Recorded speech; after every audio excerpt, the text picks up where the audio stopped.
Mike, this really has not been the spring sitting that you and I expected coming into this. You think? What we saw this week is a very unusual move, having government members join with opposition members to defeat clauses of a bill their leader, the Premier, brought in a month ago.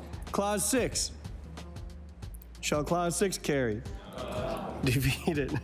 That's right. That, of course, was the very controversial proposal to give the government the power to fire the Auditor General without cause and give cabinet members the ability to suppress her reports from the public. That's actually not, though, the only change they made to their own bill. They also passed amendments to changes they wanted to make to access to information laws that would have given the government more authority over whose requests get processed and whose doesn't. In both cases, there was a ton of pushback from the public, and it probably shouldn't come as a surprise because right now there is a heightened public concern around government overreach and enhanced control. And one could argue that the government probably should have seen this coming, although to their credit, in the face of the opposition, they stood down. When it comes to the opposition, yes, the opposition in this House is going to oppose, but a number of people came before what is now Public Bills Committee, the old Law Amendments Committee, to really take this government to task. And what we saw here in the House is the opposition kind of carrying the ball and moving it forward and saying, okay, you've gone too far, let's take a pause.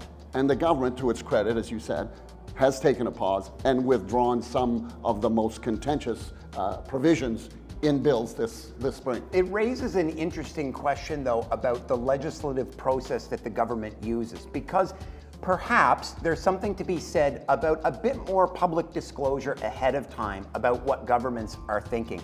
Nothing on this government's legislative agenda this session is in any way related to what it campaigned on back in the most recent provincial election.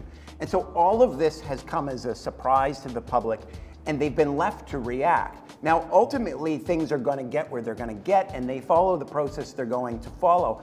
But the government probably could have avoided a lot of self-inflicted misery if it had talked about some of this stuff ahead of time, or if it had even taken a little more time before tabling bills. And I'm thinking in particular, the Premier's signature piece of interprovincial trade legislation. It's largely received praise from across the country, but in the speed to get it ready created the unintended consequence of taking away the power from provincial regulators to oversee professionals working in this province. So the irony here is that the government, this sitting, gave itself the power to limit debate or invoke a type of closure on debate, but they haven't used it because they haven't needed to use it.